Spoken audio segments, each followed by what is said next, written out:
estudantes e professores do 7º ano, sejam muito bem-vindos a mais uma aula.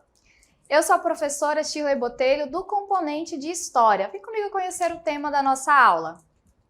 A aula de número 31 tem como objeto de conhecimento a conquista da América e as formas de organização política dos indígenas e europeus, conflitos, dominação e conciliação, e o detalhamento, os diferentes impactos da conquista europeia na América para as populações ameríndias. Vamos então para a nossa aula.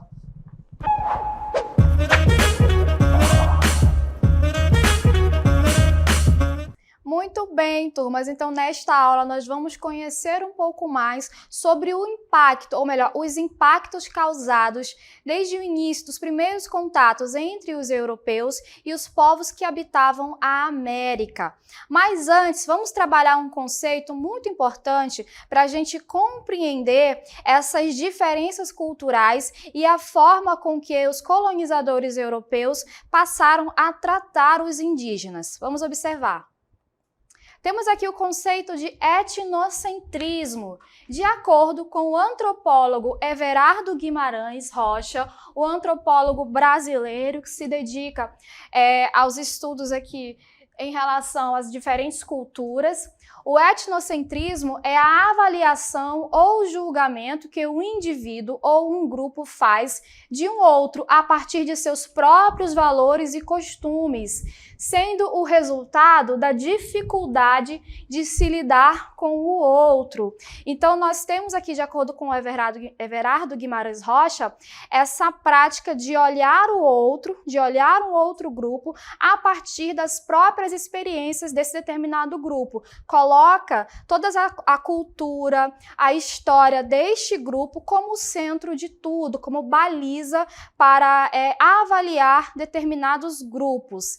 E o etnocentrismo europeu refere-se à tendência histórica dos europeus de avaliar e interpretar outras culturas com base nos padrões e valores da cultura europeia, o que a gente pode chamar também de eurocentrismo, certo? A gente está trabalhando com esse conceito de etnocentrismo, que coloca ali a etnia de um grupo como superior a outras, mas a gente também emprega bastante esse conceito de eurocentrismo, né? Que o europeu ele coloca a sua história, os seus valores da sua sociedade como centro de tudo, em detrimento de outras sociedades. Então, muitas vezes, eles vão considerá-la como superior e mais avançada.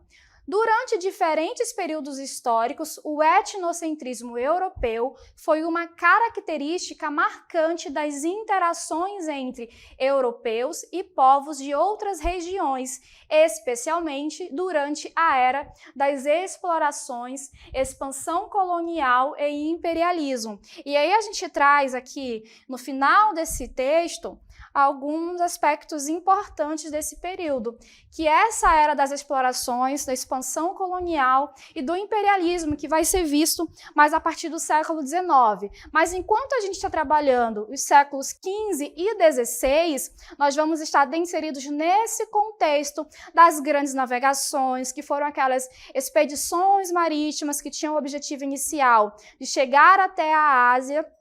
E quando Colombo, que vai ser financiado pela coroa espanhola, decide fazer uma outra rota a caminho do oeste e encontra novas terras, nós vamos ter um novo desdobramento desse período. E esse período vai se inserir no que a gente vai conhecer como mercantilismo, que é aquele conjunto de práticas econômicas que tinha como objetivo o fortalecimento do poder do Estado moderno. E dentre essas práticas mercantilistas, a gente vai ter o colonialismo. A gente trouxe essa imagem para vocês observarem.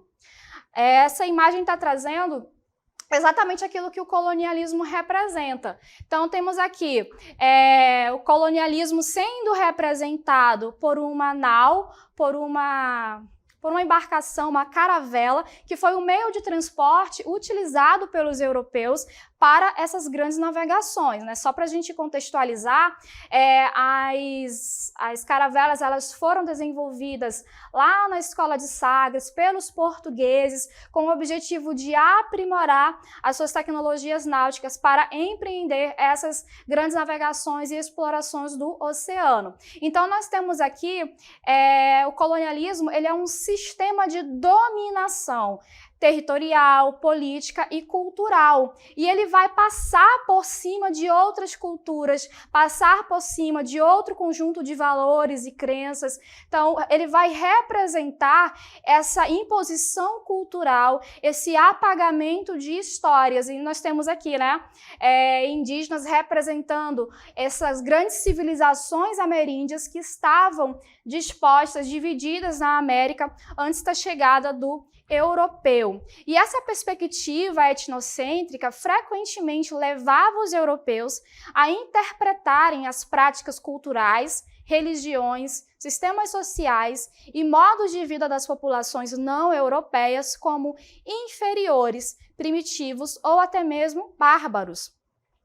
A crença na superioridade cultural e tecnológica europeia era utilizada para justificar a colonização, a exploração de recursos e a imposição de sistemas políticos e sociais europeus sobre outras sociedades. Então, a utilização dessa prática, desse sistema de imposição, vai ser altamente danoso e prejudicial para as civilizações que habitavam a América. Então, já que o europeu está imbuído dessa ideia de que ele é superior, de que sua cultura ela tem um grau mais elevado em relação a outros, isso vai justificar práticas violentas e abusivas. Ele vai considerar muitas vezes essas populações como selvagens, como bárbaras. Mas eram selvagens? Eram bárbaros? Então eu convido vocês agora para a gente fazer uma imersão na cultura, nas técnicas agrícolas, nas tecnologias, um pouquinho da história dessas civilizações que habitavam a América antes da chegada dos colonizadores europeus. Então, a América, antes dos europeus, já era um continente que abrigava uma diversidade impressionante de sociedades, culturas e civilizações, algumas das quais tinham desenvolvido sociedades complexas e avançadas. Cada uma dessas civilizações tinha suas próprias realizações culturais, sociais, políticas e tecnológicas. E aí a gente trouxe aqui um mapa da América, do continente americano, para a gente identificar a posição, a localização geográfica das principais civilizações e impérios que vão ser encontrados pelos exploradores europeus. Então, nessa região aqui, na parte mais ao sul, aqui da América do Norte, vai se desenvolver um grande império, o Império Azteca. Na região aqui mais central, os europeus vão encontrar vestígios da civilização maia. Quando eles chegam à América, eles já encontram as cidades-estados maias já abandonadas, já em declínio. Existem algumas teorias, né, para que isso tivesse ocorrido. Então, teria sido por questões climáticas que teriam afetado e feito com que a população tivesse que sair daquela localidade, ou guerras intertribais. Então, nós temos aí algumas hipóteses que podem elucidar o motivo pelo qual as cidades maias elas já estavam em declínio quando houve a chegada do colonizador espanhol. Então, eles não vão ter tanta dificuldade para o domínio dessas regiões. Eles vão encontrar mais resistência aqui onde a gente localizou, né, do Império Azteca, e também aqui na região andina, aqui na América do Sul, onde ficavam a civilização Inca. Então, nós vamos ter dois grandes impérios que foram desenvolvidos ao longo de milhares de anos. Só para a gente relembrar, a chegada do homem à América, existem várias teorias para isso, mas uma delas, a que é mais aceita pelos estudiosos, é que eles teriam vindo há cerca de 11, 12 mil anos atrás, pelo Estreito de Bering, que liga ali a Ásia e a América do Norte. Então, teriam descido o continente americano e habitado e povoado. E nesse período desenvolveram civilizações com organizações culturais, sociais, políticas e tecnológicas bastante complexas. Aí nós temos aqui, estima-se que a América ela abrigava entre 50 e 100 milhões de pessoas. Isso não é um consenso, certo? São estimativas. Esse número populacional ele teria sido verificado antes da chegada dos europeus. As Américas eram, portanto, o lar de civilizações notáveis, como essas que nós já citamos, né? Como do Império Azteca, as cidades-estados maias e o Império Inca, aqui na Cordilheira dos Andes. Nós vamos ter também os Olmecas, que são civilizações mais antigas, os cacicados complexos na Amazônia e muitas outras. Então percebam aqui aquela diversidade étnica, diversidade cultural que nós mencionamos no início. E para a gente identificar ou perceber melhor o grau tecnológico dessas civilizações, nós destacamos aqui algumas imagens. Nós temos aqui, nessa primeira imagem, nós temos uma cerâmica, uma máscara feita em cerâmica, produzida pelos Olmecas. Então percebam como a gente tem uma qualidade técnica, como temos todo um conjunto de técnicas de desenvolvimento cerâmico. Essa imagem aqui, talvez vocês já tenham ouvido falar da cidade de Machu Picchu, no Peru, conhecida também como a cidade perdida dos Incas. Ela teria sido construída ali a partir no início do século XV, uma cidade construída numa região de montanhas com cerca de mais de 2.000 metros de altitude. Então, a gente pode perceber com essa imagem o grau de dificuldade, de complexidade dessas técnicas de engenharia, técnicas de arquitetura. Então, a ideia em colocar essa cidade na região mais alta possível pode estar fazendo referência a questões religiosas, né? Estar mais próximo dos seus deuses, mais próximo das suas divindades. Eles vão encontrar também aqui nessa outra imagem, uma cidade-estado maia, onde a gente observa um templo religioso. Nessa imagem aqui, a gente percebe o templo de Chichén Itzá, produzido ali pelos maias. Então são templos em formas de pirâmide, também com esse objetivo de estar mais próximo de suas divindades, onde eles também praticavam sacrifícios humanos para agradar aos deuses ou aplacar a fúria desses deuses. E a gente não pode deixar de falar da cidade de Tenochtitlán, que é a capital do Império Azteca, construída ao lado ali do lago Texcoco. Essa cidade, os relatos eles dão conta de que ela era uma cidade urbanizada, era uma cidade com comércios, era uma cidade com prédios públicos. Os espanhóis, quando chegaram, eles ficaram abismados, ficaram bastante impressionados com as construções, com a arquitetura, com a organização social desta cidade. Então, era uma cidade que ela tinha entre 100 a 200 mil habitantes. Então, percebam, todo esse conjunto arquitetônico, todo esse conjunto cultural referem-se a sociedades sem cultura? Referem-se a sociedades selvagens e bárbaras? Não. E aí isso volta no que nós mencionamos no início da nossa aula. Essa visão etnocêntrica, essa visão eurocêntrica vai fazer com que o conquistador europeu ele ignore todas essas técnicas arquitetônicas, com que ele ignore toda uma cultura, já que ela é diferente da sua, ela é inferior e ela não merece ser preservada. E a gente vai observar agora algumas técnicas de agricultura e domesticação de animais que também dão conta de exemplificar a capacidade adaptativa dessas civilizações. Então, nós temos aqui diversas sociedades indígenas nas Américas desenvolveram práticas avançadas de agricultura, cultivando uma variedade de plantas como milho, feijão, abóbora e batata. E aí eu peço de novo para vocês, para a gente prestar bastante atenção nessas imagens aqui. Então nós temos aqui nesta primeira imagem os terraços em Machu Picchu, ali da civilização Inca.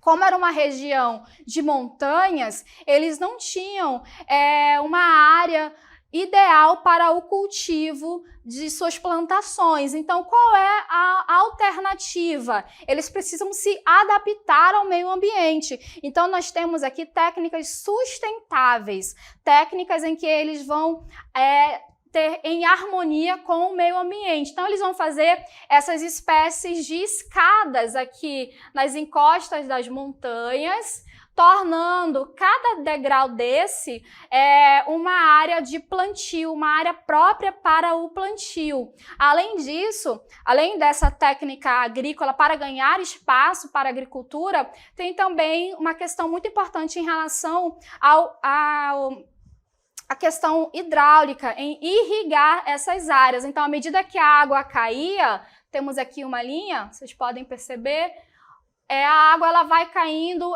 de forma igual entre cada uma desses degraus, desses terraços, como eram chamados. Então, percebam que nós temos aqui uma importante técnica agrícola com o intuito de ganhar espaço para esse plantio. E aí eles vão cultivar essa variedade de plantas, certo? Milho, feijão, abóbora, batata, que inclusive o milho e a batata, principalmente, serão produtos agrícolas que vão para a Europa, que vão ser inseridos na culinária, na dieta europeia. Então, nós temos aqui os terraços produzidos pelos incas e vamos observar agora as tinampas produzidas pelos astecas. Lembra que nós comentamos que a capital do Império Azteca ficava ali no entorno do lago Texcoco? Então, era uma área alagada e na medida em que a população azteca, ela cresce, ela aumenta, ocorre a necessidade de encontrar terras produtivas, já que está faltando terra para que eles possam plantar. Então, o que vai ser feito? Eles vão criar ilhas artificiais, e a gente tem aqui no meio, percebam, essas ilhas artificiais onde eles vão colocar madeira, colocar terra, colocar materiais orgânicos para fecundar essa área, fazendo com que eles tenham áreas produtivas em áreas alagadas, em locais onde comumente não seria possível a produção agrícola. Então, se nós temos lá no Império Inca o desenvolvimento dos terraços, nós vamos ter aqui no Império Azteca as tinampas, que são ilhas artificiais para o plantio, para o cultivo. Então, além dessas técnicas de agricultura, os incas, por exemplo, eles também vão praticar a domesticação de animais. E a gente trouxe aqui para vocês, ó, as lhamas, que são animais comuns daquela região, e eles serviam tanto para carregar mercadorias, quanto para transporte. Os incas também retiravam sua carne, sua lã, o leite para se alimentar. Então, eles vão desenvolver todas essas técnicas em conjunto ali, em harmonia com a natureza, para satisfazer ali as suas necessidades básicas. Então, só para a gente pontuar aqui, isso são inovações técnicas, é o que a gente chama de tecnologia, esse conjunto de práticas, de invenções que tendem a melhorar, ou melhor, que tem o objetivo de melhorar a vida, de melhorar a produção de um grupo, de uma sociedade.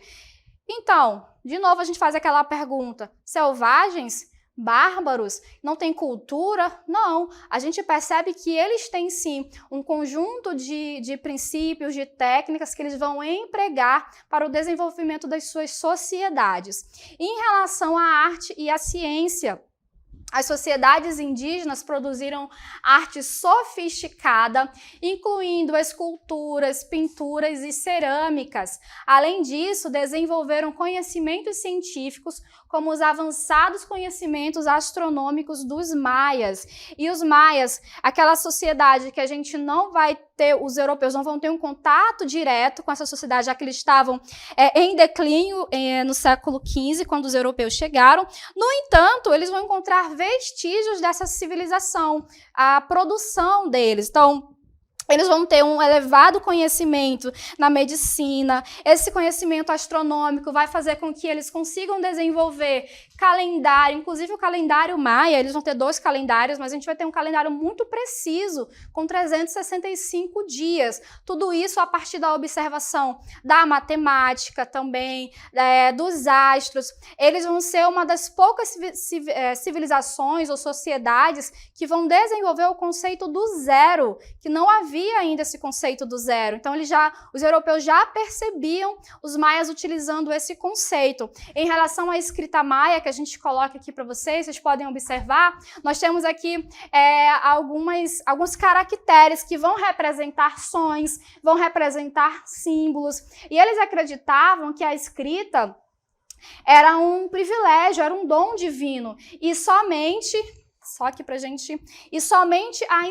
as classes mais privilegiadas da sociedade, elas teriam direito à escrita. Então, só as castas mais elevadas da sociedade maia vai ter acesso a essa escrita. Então, percebam, conhecimentos em arquitetura, conhecimentos em engenharia, em arte, em ciência, em astronomia, desenvolvida por essas civilizações. Em relação ao comércio e ao intercâmbio, essas diversas sociedades indígenas estabeleceram redes de comércio e intercâmbio, trocando bens como alimentos, cerâmicas, metais e têxteis ao longo das extensas regiões. Então, os astecas, a gente vai observar, é uma rede de troca, uma rede de comércio muito intensa nessa civilização. Eles vão trocar mercadorias por outras mercadorias, produtos, essa troca de produtos, e também vão desenvolver o sistema de troca baseado nas sementes de cacau. Em determinados períodos vai servir como moeda. Então, percebam aqui de novo um outro elemento, como eles já tinham essa relação de comércio, diferente daquela praticada pelos europeus, que já tinha uma base mercantilista, uma base visando a lucratividade, visando o enriquecimento individual e da coroa espanhola, mas já haviam esse conceito e essas práticas comerciais. Havia também uma diversidade linguística e cultural. As Américas abrigavam uma ampla variedade de grupos étnicos e linguísticos com línguas e culturas distintas. Só para a gente ter noção, no Brasil, por exemplo, o tupi, que é uma língua mãe, vai abrigar assim, uma variedade impressionante, centenas de dialetos. Então, para a gente ter noção dessa diversidade. Com relação à religiosidade e cosmologia, o que é cosmologia, professora? É essa forma de conceber o universo, de interpretar o universo. Então, as crenças religiosas e cosmológicas, elas variavam amplamente entre as diferentes sociedades indígenas, incluindo práticas xamânicas, que eram rituais, e rituais cerimoniais e sistemas de crenças complexos. Então, nós temos aqui uma ampla variedade de religiões, elas estão ligadas geralmente a elementos da natureza. Vamos ter o Deus Sol, Deus Lua, essa observância dos astros também vai levar essas práticas religiosas. Então, como o europeu, ele tem uma religião monoteísta, a religião professando ali o cristianismo, a Igreja Católica vai entrar dentro desse sistema colonial para a imposição religiosa. Isso vai levar ao apagamento de várias culturas, de várias religiões e crenças desses povos. Então, quais são os impactos da conquista europeia sobre os povos indígenas da América? A conquista europeia da América teve impactos significativos e, em muitos casos, devastadores sobre as populações nativas. Esses impactos foram diversos e variaram de acordo com as regiões e as interações específicas entre europeus e povos indígenas. Então, quais impactos são esses? A gente vai ter, assim, o primeiro impacto, que inclusive é um dos motivos é um dos principais motivos, na verdade, que vai fazer com que a gente compreenda por que os europeus, por que os espanhóis, mesmo estando com uma inferioridade numérica de homens, de soldados, vão conseguir dominar militarmente, politicamente, um grupo enorme de milhares de povos nativos. Vai ser por conta da introdução de doenças europeias onde os indígenas não tinham imunidade. Que doenças são essas? A gente vai ter o sarampo, a varíola, a tifo, mesmo a gripe. Então, são doenças para as quais os indígenas não haviam adquirido imunidade. Eles não tinham contato. Então, essas doenças, elas vão levar a um declínio massivo das populações indígenas. Nós vamos ter uma queda demográfica bastante acentuada, muito por conta da questão epidêmica, da difusão dessas doenças no território americano. Isso vai gerar um verdadeiro caos demográfico. Além disso, o deslocamento e o despojamento. Essa colonização ela vai resultar nesse deslocamento forçado de comunidades indígenas. Então, muitos indígenas que habitavam determinadas áreas, sobretudo as áreas litorâneas, que é onde vão haver os primeiros contatos, eles vão ser obrigados a se deslocar, ou por meio da violência, por meio do uso da força, ou vão fugir, vão ser forçados a fugir para regiões mais do interior da América ou regiões montanhosas para fugir dessa violência, da opressão praticada pelos europeus. E terras tradicionais foram reivindicadas pelos colonizadores para exploração e colonização. Então, os europeus, os espanhóis, eles vão reivindicar as melhores terras para o plantio, as melhores terras onde eles vão encontrar minas de ouro, minas de prata. Então, essas melhores regiões, mesmo que habitem ali uma comunidade indígena, determinada sociedade, elas serão reivindicadas pelo colonizador. E ele que se acha que aquela terra está ali para ser conquistada por ele, o indígena é visto como um obstáculo. Então, não tem problema na visão do europeu, do colonizador, em expulsar essas populações, fazer com que eles tenham esses deslocamentos forçados. E para isso foi muito empregado o uso da violência e conflitos armados. Então, esses encontros, frequentemente, eles eram marcados por conflitos violentos, encontros ou desencontros, né? Esse desencontro de culturas, onde vai haver guerras, massacres e confrontos armados que causaram a perda de vidas e a instabilidade política, social, que vai fazer também com que facilite esse processo de dominação, de imposição territorial, política e cultural por parte dos colonizadores europeus. Uma prática muito intensiva vai ser da exploração e da escravidão, também imbuída dentro desse processo da lógica mercantilista, onde havia a busca por riquezas que vai resultar na exploração intensiva das populações indígenas. Então, essa busca por riqueza ela está acima de questões morais, acima de questões éticas, e vai justificar essa exploração intensiva. E muitos foram forçados ao trabalho em condições desumanas. A gente vai ter as minas de prata de Potosí, onde milhares de perdas serão verificadas por conta desses trabalhos extenuantes que os indígenas serão obrigados. Isso tudo leva há uma visão de desumanização e racismo em relação aos povos indígenas, aos africanos, vista pelos europeus. Então, na visão eurocêntrica, ela desumanizava os indígenas, justificando práticas racistas, justificando todo o uso o emprego dessa violência. Isso vai contribuir para o sistema de castas e discriminação racial duradouros. Então, ainda hoje, populações descendentes dos indígenas ainda são tratados com discriminação racial que a gente observa desde os tempos coloniais.